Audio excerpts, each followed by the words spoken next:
So, humankind, at our very core, are we basically good, or are we deep down inside broken? Are we bad? I mean, as an adult, I'd love to think that we are basically good. I mean, we live in a time when we are concerned about the rights of everyone.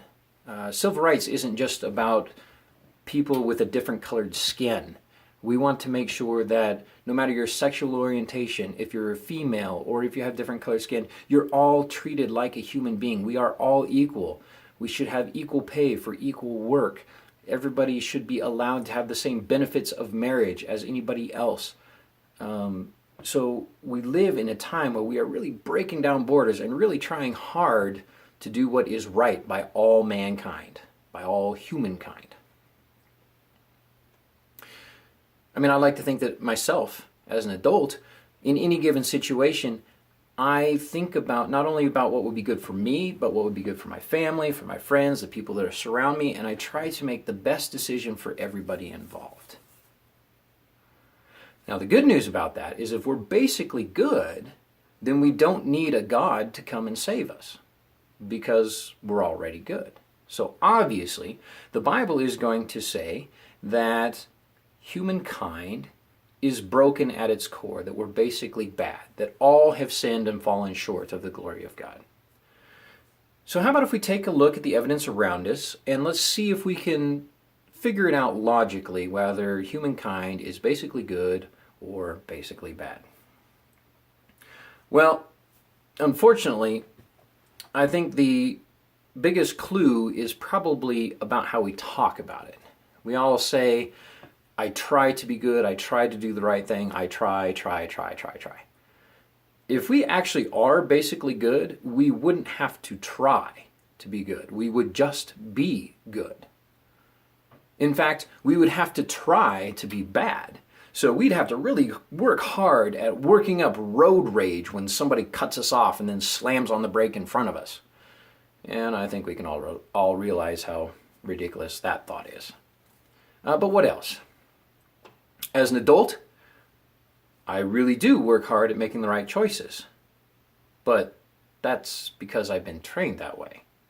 Because, I mean, if you look at kids and toddlers, they don't try to be good. All they care about, for the most part, is themselves. I mean, if their friend, not even enemy, if their friend has a toy that they want, a toddler will go up and just yank it right out of their hand. They don't care if their friend is crying or not. You see, we work hard as a society, as parents and school and society in general, work hard to raise people and instill in them the desire to be good and to do right things. How about communism?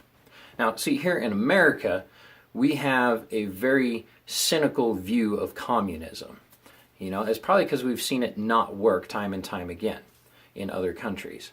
See, the idea behind communism, though, is that we all work together, and if we're all doing the best that we can and we just share all of our resources, then nobody has to go without, nobody has to be hungry, nobody has to be cold. And yeah, okay, so maybe the people who make a little bit more money are going to have to give a little bit more, but that's okay because they have more to give. It's not a big deal, you know, because we should all have compassion in our heart and want to help those in need. Now, it's a beautiful idea, but we have just seen time and time again that it just doesn't work. People aren't inspired to work hard if they don't personally receive the benefits from working hard. I mean, if we all just cared about everybody and everybody was basically good, then when you were driving in the car and you saw somebody with a sign that said, I'm cold and I'm hungry, we'd have no problem stopping. We'd pull over, say, jump in the car, come with me. I'll take you home. I'll feed you a good meal. You can spend the night.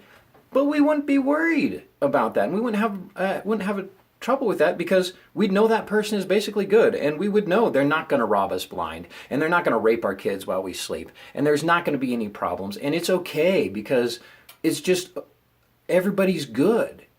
And so there won't be any negative consequences. And we can help.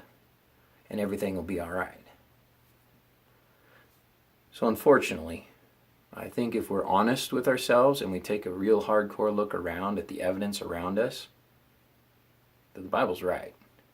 Deep down, in our core,